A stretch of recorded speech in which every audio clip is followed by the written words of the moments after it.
Poco importante, un podcast de retórica. Bueno, en el día de hoy traemos un nuevo podcast. Sabemos que estas semanas hemos estado un poco inactivas, pero al fin y al cabo, estando de Erasmus y vamos a finalizar el Erasmus en nada, Sara ya ha vuelto, yo vuelvo en menos de un mes, pues como que se nos complica un poco, pero sabemos que a partir de septiembre ya la temporada empieza como mucho más seria y subiremos semanalmente los martes podcast siempre. Pero en el día de hoy voy a estar yo hablando de las cuotas de género. Quizá va a ser un episodio un poco más técnico, un poco más político, por así decirlo, pero a veces también es necesario, igual cuando tenemos o dominamos un tema, Sara o yo, hablar un poco de esto. Entonces, vamos a hablar, un día más vamos. Voy a hablar de qué son las cuotas de género, de más o menos cómo se han ido instaurando en España, en particular en el ámbito político, y de a día de hoy cuál es el debate de por qué sí las cuotas de género, por qué no, meritocracia sí o no, etc. Entonces, muy bien, en primer lugar, ¿qué son las cuotas de género? Las cuotas de género son un mecanismo de discriminación positiva que funciona para equiparar en un ámbito en particular, por ejemplo, el Congreso de los Diputados, que haya un número más o menos parejo de mujeres y hombres. Normalmente, en general, las cuotas de género tienden a ser un 40-60, es decir, que haya un mínimo de un 40% de ambos géneros y un máximo de 60%. Por ejemplo, así es como se establece en el Congreso de los Diputados. ¿Cómo llegaron las cuotas de género a España en los partidos políticos? Muy bien, al igual que en otros países, quizás la instauración ha sido un poco más directa, haciéndolo de manera obligatoria. En España empezaron a instaurarse más o menos en los finales de los años 80, principios de los 90, de hecho creo que es en el 88, cuando se instauran por primera vez por parte del Partido Socialista y de Izquierda Unida. Poco a poco los demás partidos políticos, el que después sería el Partido Popular, etc., también lo empezaron a imitar, ya que veían que funcionaba el hecho de que había una representación descriptiva, es decir, tú veías mujeres en los partidos políticos y te daba ganas, o sea, como mujer, te incita a votarlos, porque existe una representación política. O sea, esto es como muy teórico, pero hay tres tipos principalmente de representación descriptiva, que es el hecho de ver que hay mujeres, por ejemplo, de la representación sustantiva, que es que no solo que haya mujeres, sino que se hagan políticas públicas o legislación dirigida a mujeres o con perspectiva de género, y la representación simbólica, que es pues eso, pues la percepción que tenemos los ciudadanos sobre, pues por ejemplo, las mujeres en política. Entonces, poco a poco se han ido instaurando, y la primera ley en España que incluye las cuotas de género es la ley que aparece en 2007. ¿Qué es el problema con las cuotas de género a día de hoy? Pues que la gente considera que atentan contra hay un sector de la sociedad que considera que atenta contra la meritocracia, que es el hecho de la meritocracia, estar en un lugar porque te lo mereces y no porque haya una ley que diga que tiene que haber un mínimo de 40 mujeres y entonces, o sea, 40% de mujeres, y entonces te hayan metido ahí un poco de relleno.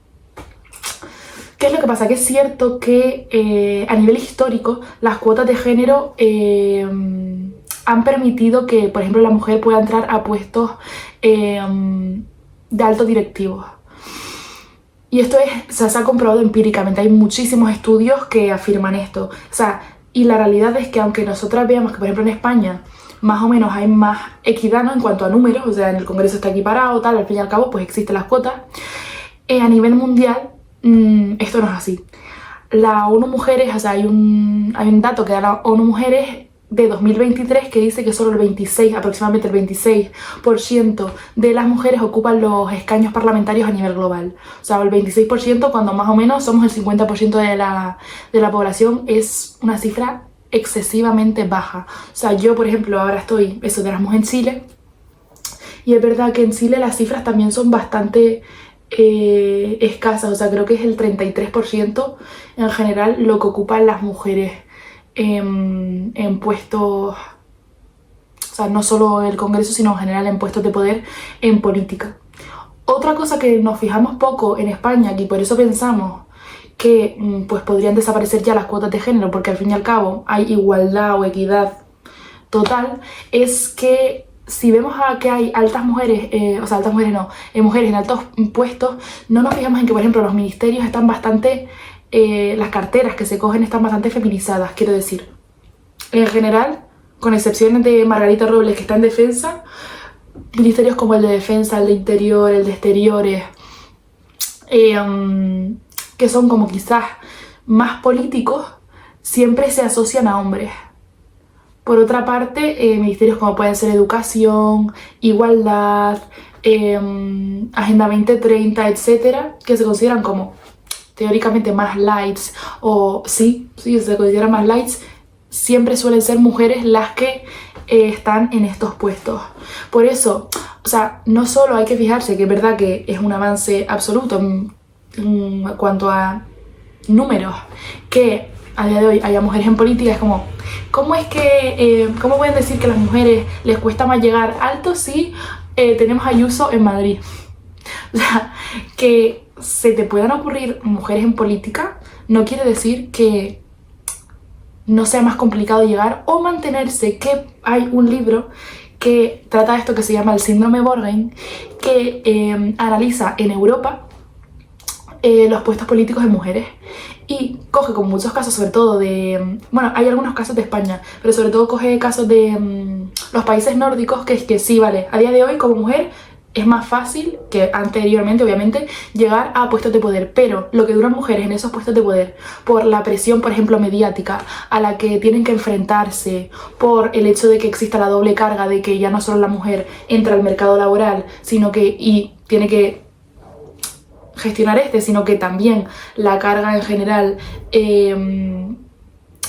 del ámbito personal o familiar también la lleva ella, que es lo que se llama la doble carga, hace que pues tenga que abandonar los puestos y como que muchas veces en plan las mujeres abandonan o dimiten antes de que se acabe pues la legislatura o la cantidad de años a los que se supone que iban a estar en un puesto determinado, y esto con los hombres es mucho más raro que pase. O sea, en España que un hombre dimite, incluso por casos de corrupción o lo que sea, que un hombre dimita es, vamos, la última de la última de la última. Pero mujeres, o sea, es como que no lo vamos viendo, pero es como mucho más sencillo. O sea, no quisiera poner ningún caso en particular de mujeres, aunque existan, porque como que se va a atribuir que esa persona entonces lo ha hecho por los motivos que yo estoy dando, pero no hace falta investigar mucho para entender esto. O sea, es más complicado estar en un puesto alto siendo mujer. Hubo una pequeña pausa porque el espacio es el que hay, pero bueno, seguimos hablando. Retomando un poco lo del concepto de meritocracia, también quería añadir que no es lo mismo igualdad de oportunidades que igualdad de resultados. Muchas veces las personas que utilizan el argumento de meritocracia para hablar de cuotas de género hablan de la igualdad de resultados de, pues es que ahora los números más o menos son parejos, entonces deberían desaparecer las cuotas de género. Y, o sea, como que el argumento más escuchado en el día a día es ¿cómo vas? O sea, yo quiero que me escojan no por ser mujer, sino porque mi trabajo vale la pena, ¿no? O sea, porque puedo ser tan eficaz que un hombre. Y es verdad que, o sea, a nivel teórico, la oración es cierta. El punto es que no hay igualdad de oportunidades. Que cada vez hay más, por supuesto, pero que como mujer, como bien he dicho antes, es más difícil acceder y una vez ahí hay mucha mayor presión, pues también es cierto. Abandonando un poco ahora cuotas de género, que yo creo que ya más o menos todas las ramas que podíamos tocar están tocadas, ¿no? Como que se puede generar debate ya con lo dicho. Algo con lo que podemos entrelazar es la gente que considera que el feminismo a día de hoy ya no tiene sentido porque ya hemos alcanzado una igualdad real. Que creo que esto se puede entrelazar con lo de cuotas de género, por eso, por lo de, bueno, pues quizás antes las cuotas de género sí eran necesarias, pero ahora que ya hay mujeres y se ven mujeres en política, no lo son tanto. Que es verdad que, bueno, que en particular lo de cuotas de género, ¿cuándo habría que eliminarlas? Porque al fin y al cabo se supone que son un mecanismo transitorio, ¿no? Hasta llegar a una igualdad real, pues es otro. Yo creo que todavía deberían seguir instaurándose mínimo un tiempo más. Hablo en España, pero bueno, lo de eso, las mujeres ya pueden votar, ya están en el mercado laboral y tienen una igualdad legislativa real, en plan, a nivel legislativo somos iguales ante la ley, seamos hombres o mujeres. ¿Para qué vas el 8M a manifestarte? Que esto se dice mucho y con el auge de la ultraderecha, en los discursos políticos, como que cada vez más hombres jóvenes, sobre todo, hombres heterosexuales jóvenes, como que tienen este pensamiento de ¿por qué existe el feminismo a día de hoy? Si más o menos hay una igualdad entre hombre y mujer. Pues porque ese más o menos no es cierto. O sea, quiero decir, evidentemente gracias al feminismo a día de hoy estamos en una mucho mejor situación que hace 40 años o hace 60 años o hace incluso 30 años, 10 años. El punto es que tú sigues saliendo a la calle y las cifras siguen diciendo que te pueden violar. O sea, y eso como mujer, no como hombre. La realidad es que tú como mujer, y ya no yéndote a casos como más extremos de sufrir violencia de género, ¿no? Porque, o sea, las personas que consideran, o los partidos políticos que consideran que la violencia de género no existe, es como la mayor burrada personalmente que he escuchado en la vida. Y intentar camuflar la violencia de género como violencia intrafamiliar, ¿no? Violencia familiar, me parece súper heavy. Porque la violencia de género no siempre viene por parte de un familiar, es que eso es lo primero. O sea, me parece como cómo de verdad hay gente que intenta vender esto y cómo hay gente que compra esto. O sea, yo puedo salir a la calle y que una persona random me diga, o sea, me toque el culo, y cómo me vas a intentar vender eso como violencia intrafamiliar o como violencia callejera cuando es algo sistemático que ocurre de hombres hacia mujeres. O sea, eso ya es como algo que no entiendo para nada, pero bueno.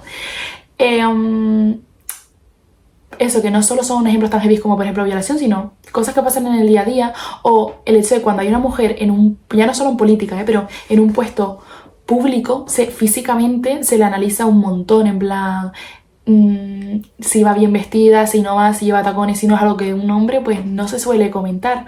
O sea, yo nunca he visto comentar cómo va el rey, pero cómo va la reina, todo el tiempo. O Armengol, que es la presidenta del Congreso de los Diputados, ¿no?, del Partido Socialista, cuando lleva sus vestiditos así un poco más playeros, o sea, sale en los medios de comunicación que dices tú, es que no voy a hacer mejor o peor, dentro de un protocolo por supuesto, que es, ahí no voy a entrar, ¿no?, pero no voy a hacer mejor o peor mi trabajo por llevar unos tacones. O sea, ya te digo yo que no. No voy a hacer mejor por llevar un traje de chaqueta, de verdad que no tengo por qué hablar mejor, no, o sea, no es el punto. Otras cosas que visibilizan el hecho de que a día de hoy siga habiendo como una estigmatización, ¿no? Vale, el concepto de wife material. Que esto es algo que no me había dado yo cuenta, pero últimamente mucho en TikTok, bueno, redes sociales en general, pero en TikTok en particular, es como, esta chica es wife material, en plan, obviamente que este niño quiere estar conmigo porque yo siempre he sido wife material. Primero, ¿qué significa ser wife material? Y no lo pregunto como con realidad, sino irónicamente, de por qué hay unas características asociadas a ser buena mujer o buena novia y que un tío te escoja. ¿Y por qué esas características se utilizan solo para las mujeres? Porque tú no vas diciendo que ese niño es husband material. En plan, porque eso no se escucha y no se lleva. Para quien ahora diga, no, pero es que para los hombres es lo mismo. No es verdad. O sea, eso no es verdad. Entonces, que la gente, o sea, que haya niños y niñas, ¿no?, pero más niños que niñas, que consideren que a día de hoy hay una igualdad y no tiene sentido manifestarse o que exista la lucha feminista, creo que es una realidad bastante, o sea, una idea bastante alejada de la realidad.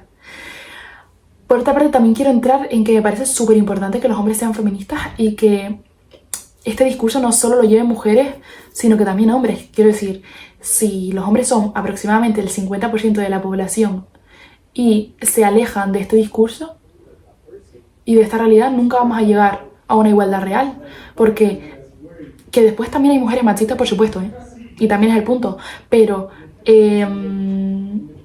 si no todos, o sea, si no todos vamos hacia el mismo lado y perseguimos los mismos objetivos de llegar a una igualdad real, es que a mí no me sirve de nada que, y esto también lo dicen muchas mujeres, en plan, los hombres no pueden ser feministas.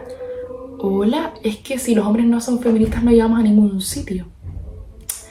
Y bueno, yo creo que más o menos el episodio de hoy se va a quedar así de corto, pero porque creo que el mensaje es bastante claro y no sé, de verdad que es un tema del que siento que vamos a hacer como más podcast, pero ya no hablando yo sola porque no tiene sentido, pero con gente que opine distinto a mí y distinto a Sara, porque Sara y yo en estas temáticas somos bastante parecidas, porque es algo que yo de verdad que no entiendo.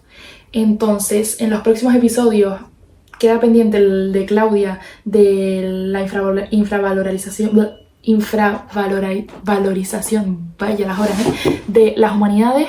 También habíamos grabado, una amiga y yo, un podcast sobre estereotipos en Latinoamérica y lo tendremos que subir próximamente porque lo tenemos que volver a grabar. Cosas del directo, ¿no? Y también vamos a hablar voy a grabar un episodio con otra amiga y así, si lo digo, lo tenemos que hacer 100% de relaciones sexuales. Esto es un poco unido al mundo de la política y no estoy hablando de las tramas de corrupción, que vaya, pero relacionadas con este ámbito, no, pero tipos de relaciones sexuales, el concepto de familias en ciertos sectores.